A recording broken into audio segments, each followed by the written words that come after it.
दोस्तों, केदारनाथ का नाम सुनते ही मन में एक अलग ही शांति और भक्ति का एहसास होता है। हर साल लाखों लोग यहाँ सिर्फ एक ही इच्छा लेकर आते हैं, वो है भोले बाबा के दर्शन। लेकिन एक सच ये भी है कि केदारनाथ का सफर जितना पवित्र है उतना ही कठिन भी। 8 से 9 घंटे की खड़ी चढ़ाई, पतले रास्ते, तेज ठंड और ऑक्सीजन की कमी, और इसी वजह से हजारों बुजुर्ग, बच्चे और कई लोग जो दिल से जाना चाहते हैं वो कभी केदारनाथ पहुंच ही नहीं पाते। और जो लोग जाते हैं उनमें से बहुत से लोग मजबूरी में घोड़े और खच्चर का सहारा लेते हैं। लेकिन दोस्तों, यहाँ एक कड़वा सच भी है जिसे हम अक्सर इग्नोर कर देते हैं। आप ही सोचो, एक पतले फिसलने वाले पहाड़ी रास्ते पर एक घोड़ा या खच्चर अपनी कैपेसिटी से ज्यादा वजन उठाकर चल रहा है। बारिश हो या ठंड, उसे रुकने का ऑप्शन नहीं होता। हर दिन कई किलोमीटर का सफर बिना आराम के, और कई बार थकान, चोट या फिसलने की वजह से ये बेचारे जानवर रास्ते में ही गिर जाते हैं और फिर कभी नहीं उठ पाते। सबसे दुख की बात यह है कि यह सब कुछ हमारी सुविधा के लिए हो रहा होता है। अब सवाल ये नहीं है कि लोग गलत है या मजबूर। अब सवाल यह है कि क्या हमारे पास कोई बेटर ऑप्शन है, क्योंकि अगर ऑप्शन मिले तो शायद कोई भी इंसान अपनी यात्रा किसी और की तकलीफ पर पूरी नहीं करना चाहेगा। यही वजह है कि आज कई लोग केदारनाथ जाने का सपना होते हुए भी उसे तोड़ देते हैं। लेकिन अब सब कुछ बदलने वाला है। दरअसल जो सफर अभी 8 से 9 घंटे में पूरा होता है, वही सफर सिर्फ 36 मिनट में पूरा हो जाएगा। ना कोई थकान, ना खतरा, और ना ही किसी जानवर पर निर्भर होना। अब आप अपने माता पिता, बच्चों और बुजुर्गों के साथ बिल्कुल आराम से केदारनाथ धाम तक पहुंच पाओगे, क्योंकि बहुत ही जल्द केदारनाथ में बनने जा रहा है इंडिया का सबसे एम्बिशियस और शायद दुनिया का सबसे लंबा रोपवे प्रोजेक्ट में से एक। लेकिन सबसे बड़ा सवाल यह है कि ये रोपवे प्रोजेक्ट आखिर शुरू कब होगा और कब तक आम लोग इस पर सफर कर पाएंगे। और क्या यह प्रोजेक्ट सच में केदारनाथ यात्रा को पूरी तरह बदल देगा, या फिर यह भी सिर्फ एक अनाउंसमेंट बनकर रह जाएगा। आज के इस वीडियो में हम जानेंगे केदारनाथ रोपवे प्रोजेक्ट की हर छोटी बड़ी डिटेल्स, टाइमलाइन, कॉस्ट, रूट और ग्राउंड रियलिटी। तो वीडियो को एंड तक जरूर देखिए। दोस्तों, अगर हम केदारनाथ यात्रा की बात करें तो सबसे पहला सवाल ये आता है कि आखिर वहां तक पहुंचते कैसे हैं। फिलहाल ग्राउंड रियलिटी ये है कि ज्यादातर यात्री हरिद्वार या ऋषिकेश तक ट्रेन या रोड से पहुंचते हैं। उसके बाद यात्रा का असली चैलेंज शुरू होता है। दोस्तों, ऋषिकेश से गौरीकुंड तक का सफर लगभग 210 किलोमीटर के आसपास का है, जो पूरा का पूरा पहाड़ी सड़कों से होता है। यह सफर 8 से 10 घंटे या कभी कभी उससे भी ज्यादा ले लेता है, क्योंकि ये रास्ते पतले हैं, लैंडस्लाइड का रिस्क रहता है, और मानसून या पीक सीजन में ट्रैफिक जाम एक कॉमन प्रॉब्लम है। उसके बाद गौरीकुंड पहुंचने के बाद केदारनाथ तक का 16 से 18 किलोमीटर का ट्रैक शुरू हो जाता है। ये वही पॉइंट है जहां से यात्रा सबसे ज्यादा चैलेंजिंग हो जाती है। अब सवाल यह है कि क्या आने वाले समय में भी यात्रा इसी तरह रहेगी? तो जवाब है नहीं। दरअसल उत्तराखंड में अब एक बड़ा ट्रांसफॉर्मेशन चल रहा है, जिसे हम चारधाम कनेक्टिविटी रेवोल्यूशन कह सकते हैं। और इसी ट्रांसफॉर्मेशन का सबसे इंपॉर्टेंट हिस्सा है रेलवे कनेक्टिविटी का एक्सपेंशन। दोस्तों, चारधाम रेलवे प्रोजेक्ट के थ्रू सरकार का प्लान है कि ऋषिकेश से आगे डायरेक्टली पहाड़ी इलाकों तक रेलवे लाइन डेवलप किया जाए।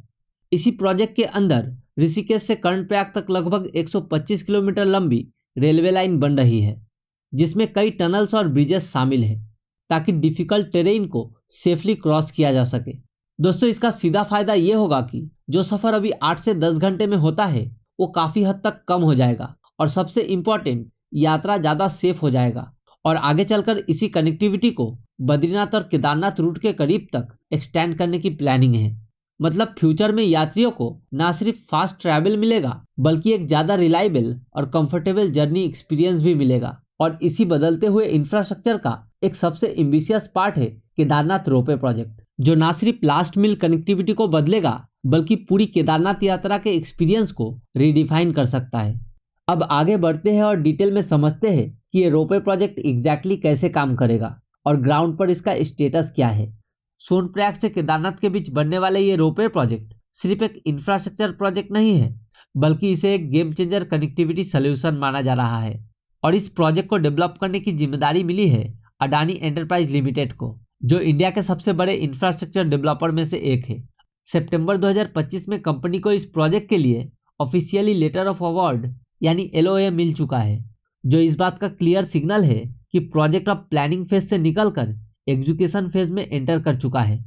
अब अगर इस प्रोजेक्ट की कोर डिटेल्स की बात करें तो ये रोपवे लगभग 12.9 किलोमीटर लंबा होगा, जो सोनप्रयाग को डायरेक्टली केदारनाथ धाम से कनेक्ट करेगा।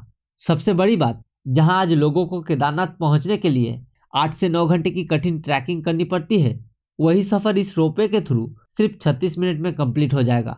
सोचो, टाइम रिडक्शन ही नहीं बल्कि पूरी यात्रा का एक्सपीरियंस ही चेंज हो जाएगा। इस रोपवे की डिजाइन कैपेसिटी काफी इंप्रेसिव है। ये हर डायरेक्शन में 1 घंटे में लगभग 1800 पैसेंजर कैरी कर सकता है। मतलब पीक यात्रा सीजन में भी लाखों श्रद्धालुओं को एफिशिएंटली हैंडल किया जा सकता है। और ये जरूरी भी है क्योंकि केदारनाथ में हर साल लगभग 20 लाख से ज्यादा यात्री आते हैं। अब इतनी बड़ी संख्या को मैनेज करने के लिए traditional tracking system clearly enough नहीं है। इसी वजह से यह project national ropeway development programme और पर्वतमाला परियोजना का हिस्सा है। यानी ये कोई आइसोलेटेड प्रोजेक्ट नहीं है, बल्कि इंडिया के माउंटेन ट्रांसपोर्ट सिस्टम को मॉडर्न बनाने का एक बड़ा विजन है। दोस्तों, इस प्रोजेक्ट को पीपीपी मोड यानी पब्लिक प्राइवेट पार्टनरशिप मॉडल पर डेवलप किया जा रहा है, जहां गवर्नमेंट और प्राइवेट कंपनी मिलकर काम करती है। यहां पर national highway logistic management limited यानी NHLML और अडानी एंटरप्राइज मिलकर इस प्रोजेक्ट को एग्जीक्यूट कर रहा है। अगर इन्वेस्टमेंट की बात करें तो इस प्रोजेक्ट पर लगभग 4081 करोड़ खर्च किया जाएगा। वहीं टाइमलाइन की बात करें तो इस प्रोजेक्ट को पूरी तरह से बनने में लगभग 6 साल का समय लगने वाला है। उसके बाद अडानी एंटरप्राइज इस रोपवे को लगभग 29 साल तक ऑपरेट करेगी। लेकिन दोस्तों, ये प्रोजेक्ट सिर्फ ट्रैवल टाइम को कम करने के लिए नहीं है। दरअसल इसके पीछे एक बड़ा पर्पस है, वो है सेफ्टी, एक्सेसिबिलिटी और सस्टेनेबिलिटी। जहां एक तरफ लोगों को रिस्की ट्रैकिंग और ट्रैफिक से रिलीफ मिलेगा, वहीं दूसरी तरफ घोड़े और खच्चर पर डिपेंडेंसी काफी हद तक कम हो जाएगी। और सबसे इंपॉर्टेंट, यह प्रोजेक्ट उत्तराखंड के लोकल इकोनॉमी को भी बूस्ट करेगा। नए जॉब्स क्रिएट होंगे, टूरिज्म बढ़ेगा और इंफ्रास्ट्रक्चर डेवलपमेंट एक्सेलरेट होगा। अडानी ग्रुप के चेयरमैन गौतम अडानी के वर्ड्स में, यह प्रोजेक्ट सिर्फ इंजीनियरिंग नहीं बल्कि भक्ति और मॉडर्न इंफ्रास्ट्रक्चर के बीच में एक ब्रिज है। लेकिन अब सबसे इंपॉर्टेंट बात यह है, अगर प्रोजेक्ट अनाउंस हो चुका है और लेटर ऑफ अवार्ड मिल चुका है, तो ग्राउंड पर एक्चुअल कंस्ट्रक्शन कब स्टार्ट होगा और क्या यह प्रोजेक्ट अपनी 6 साल की टाइमलाइन के अंदर कंप्लीट हो पाएगा? चलिए अब इसी को डिटेल में समझते हैं। दोस्तों, इस प्रोजेक्ट का सच्चाई थोड़ा अलग है। दरअसल अभी तक जो लेटेस्ट वेरीफाइड इंफॉर्मेशन सामने आई है, उसके अकॉर्डिंग प्रोजेक्ट अभी इनिशियल एग्जीक्यूशन फेज में है। यानी प्लानिंग, डिटेल सर्वे, रूट फाइनलाइजेशन, इन्वायरमेंटल क्लियरेंस और टेक्निकल डिजाइन जैसे काम चल रहे हैं। सिंपल शब्दों में समझे तो अभी ग्राउंड वर्क चल रहा है, ना कि फुल स्केल कंस्ट्रक्शन। और ये डिले नहीं है, बल्कि हिमालयन प्रोजेक्ट्स में ये एक नॉर्मल प्रोसेस है। क्योंकि यहाँ सिर्फ रोड या बिल्डिंग नहीं बन रही, बल्कि दुनिया के सबसे कठिन पहाड़ों में से एक पर रोपवे सिस्टम डेवलप किया जा रहा है। इसी वजह से एक्सपर्ट पहले soil testing, landslide risk analysis और वेदर इम्पैक्ट स्टडी करते हैं, ताकि फ्यूचर में कोई सेफ्टी इशू ना आए। अब टाइमलाइन की बात करें तो प्रोजेक्ट कंप्लीट होने में अभी 6 साल लगेंगे। मतलब अगर आने वाले 1 से 2 साल में एक्चुअल कंस्ट्रक्शन फुल स्पीड में स्टार्ट होता है, तो रियलिस्टिकली ये रोपवे 2030 के आसपास ऑपरेशनल हो सकता है। लेकिन यहाँ एक इंपॉर्टेंट चीज समझना जरूरी है।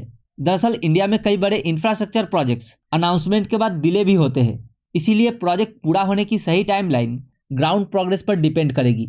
यानी अभी के लिए ये प्रोजेक्ट कंफर्म्ड है, अप्रूव्ड है और फंडेड है, लेकिन अभी अंडर कंस्ट्रक्शन ऑफिशियली स्टार्ट नहीं हुआ है। और यही है इस प्रोजेक्ट की असली रियलिटी।